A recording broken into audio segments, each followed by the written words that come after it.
प्यारे बच्चों, कैसे हैं आप सभी। उम्मीद करती हूँ आप सभी बहुत अच्छे होंगे। बच्चों, जैसा कि आप सभी को पता है, हमारी जो वर्कशीट्स हैं वो हमारे चैनल जारेडा ऑनलाइन क्लासेस पे आप सभी को देखने को मिलती है। तो बच्चों, मैं आप सभी से कहना चाहूँगी कि जिन्होंने मेरे चैनल को अभी तक सब्सक्राइब नहीं किया है वो जल्दी से आप सभी मेरे चैनल को ज़रूर सब्सक्राइब कीजिए। साथ ही साथ मैं आपको बताना चाहूँगी कि हमारे इंग्लिश मीडियम की जो वर्कशीट्स है वो हमारे रेणुका क्लासेस पे भी आप सभी को देखने को मिलेगी। तो प्लीज़ बच्चों, आप सभी मेरे चैनल को सब्सक्राइब कीजिए इंग्लिश मीडियम की वर्कशीट्स को देखने के लिए। चलिए, आज की हम वर्कशीट सॉल्व करेंगे। विषय पर्यावरण अध्ययन, सप्ताह है चौथा, कक्षा 5वीं की मैं यहाँ बात कर रही हूँ। पाठ 2, कहानी सपेरों की। देखिए बच्चों, आप सभी ने अपने पाठ्य पुस्तक से ये पाठ पढ़ा होगा तो आपको इसकी कहानी भी बहुत अच्छे से पता होगी। अगर नहीं पढ़ा हो तो बच्चों आप सभी इस पाठ को ज़रूर पढ़ें। चलिए, इससे संबंधित प्रश्न हम यहाँ से आप पूछे गए हैं, इन्हें हम पूरा करते हैं। प्रश्न नंबर पहला, निम्न चित्र को ध्यानपूर्वक देखिए तथा चित्र से संबंधित एक अनुच्छेद लिखिए। देखिए बच्चों, यहाँ चित्र में आप सभी को एक आदमी दिखाई दे रहा है जो कि खेतों में अपने बैलों के साथ है। तो इससे हमें एक अनुच्छेद लिखना है। तो यहाँ हम लिखते हैं, चलिए, चित्र में किसान हल की सहायता से खेत जोत रहा है। ठीक है, खेत में बीज से पहले खेत को जोता जाता है। ठीक है बच्चों, क्यों जोता जाता है? ताकि मिट्टी नरम हो जाए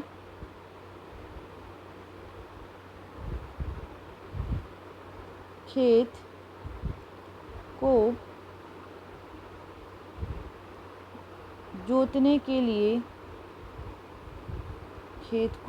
के लिए हल में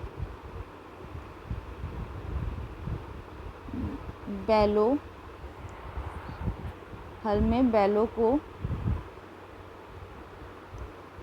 लगाया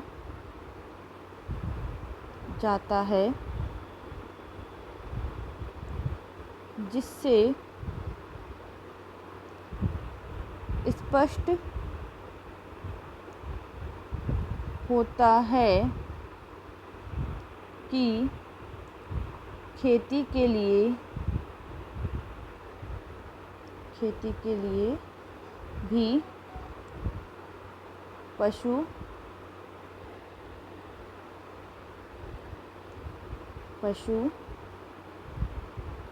बहुत उपयोगी हैं।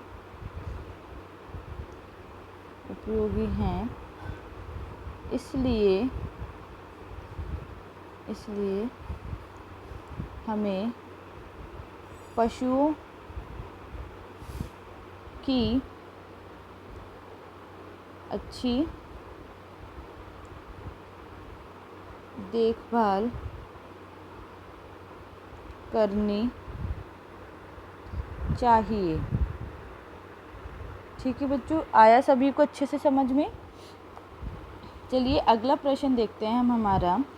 प्रश्न नंबर 2, निम्नलिखित रिक्त स्थानों में दिए गए शब्दों में से उपयुक्त शब्द चुनकर भरिए।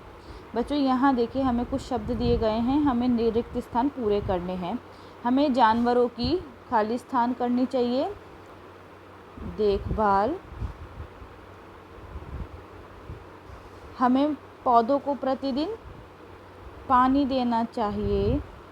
हमें जानवरों से कार्य करवाते समय उनके आराम का भी ध्यान रखना चाहिए।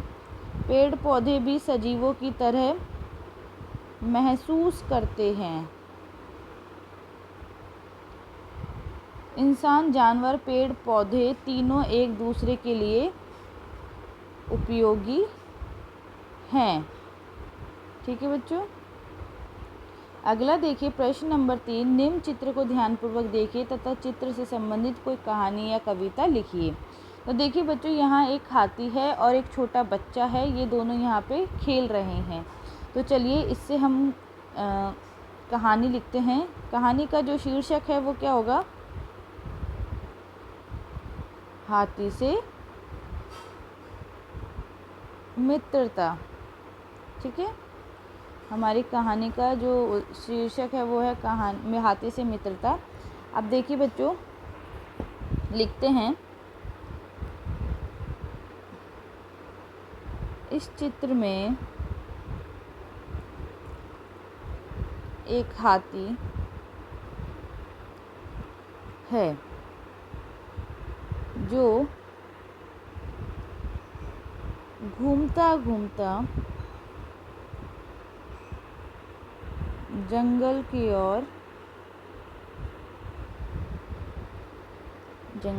ओर चला गया। वहाँ उसे बहुत सारे जानवर मिले, जानवर दिखे।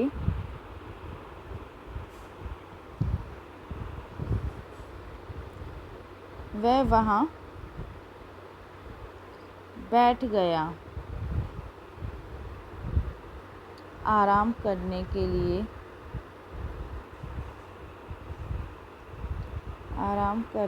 लिए। ठीक है, जानवरों ने उसे आराम नहीं करने दिया और हाथी को परेशान करने लगे।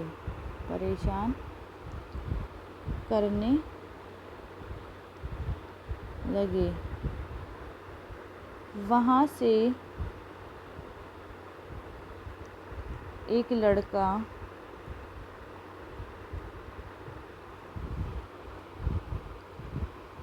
घर की ओर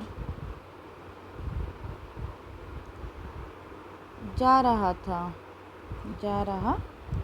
था। उसने ये सब देखा और जंगल में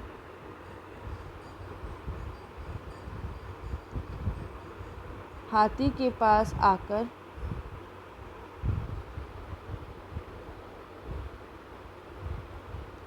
खड़ा हो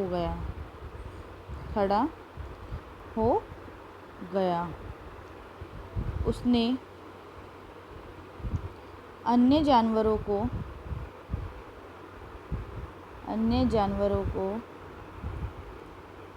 डांटा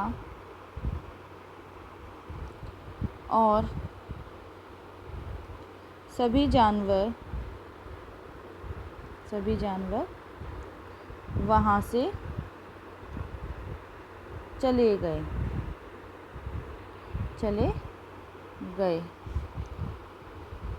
लड़के ने हाथी को पानी पिलाया।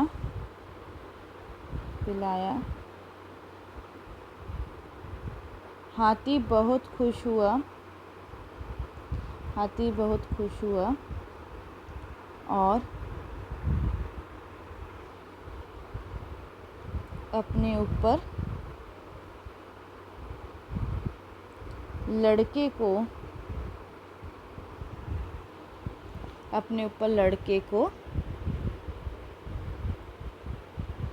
बैठाकर उसे उसके घर छोड़ दिया। हाथी और लड़के में मित्रता हो गई, मित्रता हो गई, वह रोज मिलते और खेलते थे। ठीक है बच्चों, इस तरह से देखिए बच्चों, मैंने एक कहानी यहाँ पे इस चित्र को देख के लिखी जिसका शीर्षक है हाथी से मित्रता। इस चित्र में एक हाथी है जो घूमता घूमता जंगल की ओर चला गया। वहाँ उसे बहुत सारे जानवर दिखे। वह वहाँ बैठ गया आराम करने के लिए। जानवरों ने उसे आराम नहीं करने दिया और हाथी को परेशान करने लगे। वहाँ से एक लड़का घर की ओर जा रहा था। उसने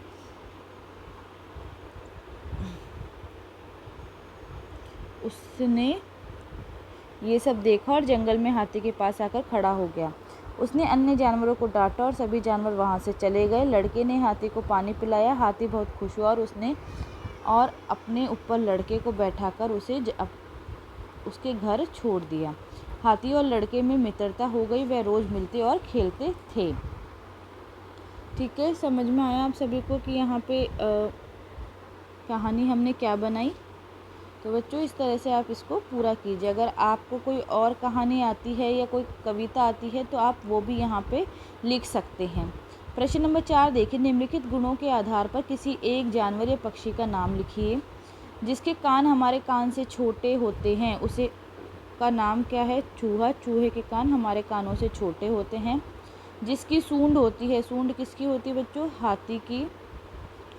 ऐसा पक्षी जिसे रात के अंधेरे में भी साफ दिखाई देता है वह है उल्लू। ऐसा पक्षी जो बरसात के समय नाचता है वह है मोर। जो सबसे बड़ी मछली है वो है